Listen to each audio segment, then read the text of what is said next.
Пакет од 4 закони за јавната администрација треба да ги поминат собраниските процедури до крајот на месецов и на почетокот на јули да стапат на сила. А се изработува и законот за правична застапеност кој ќе биде доставен до Венецијанската комисија за евентуални забелешки пред да биде усвоен од владата и пратен во парламентот. Министерот за јавна администрација Горан Минчев најави дека 4 закони кои се во собраниските комисии се клучни за модернизација и професионализација на јавната администрација.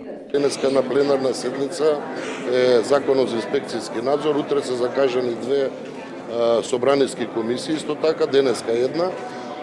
Во петок е веќе втората пленарна седница, јас очекувам негде почетокот до јули веќе да имаме конфирмирано или усвоен пакет на 4 реформски закони, кој што е согласно нашиот акцијски план, согласно стратегијата за реформи во јавната администрација.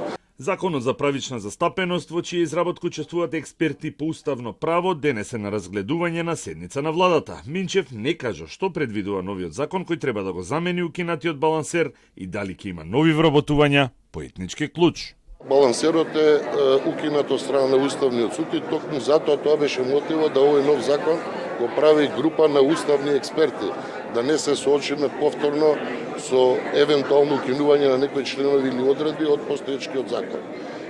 Моделот на правичната застапеност ќе биде донесен во подзаконски акти, но по претходните забелешки од Венецијанската комисија. Што значи подоцна во следната фаза. По забелешките, од Венецијанската комисија ќе биде пратен, како што реков, до собранието. Од друга страна, пак синдикатот на УПОС побара владата да го исполни ветувањето кога станува збор за покачувањето на платите во јавниот сектор и побара да престанат со притисоци за да се откажат од постоечкиот општ колективен договор. Преговаравме и договоривме покачување на плати, измените додатоци на плати во 30% во рок од 4 години. За жал тие се што ги немаме добивано, блокирана ни е. Договорот е блокиран од страна на владата, иако веќе бевме договорени. Бараат да се одложи, односно да се откажеме од општиот колективен договор за јавен сектор, каде што имаме плати. Од овие закони што сега се тука и во собранието, не гледам дека платите се сразмерно на што е напишано во општиот колективен договор, иако тоа треба да се примени. Од УПОС најавија дека доколку е потребно, повторно ќе излезат на протест, како што се случи и во јануари годинава.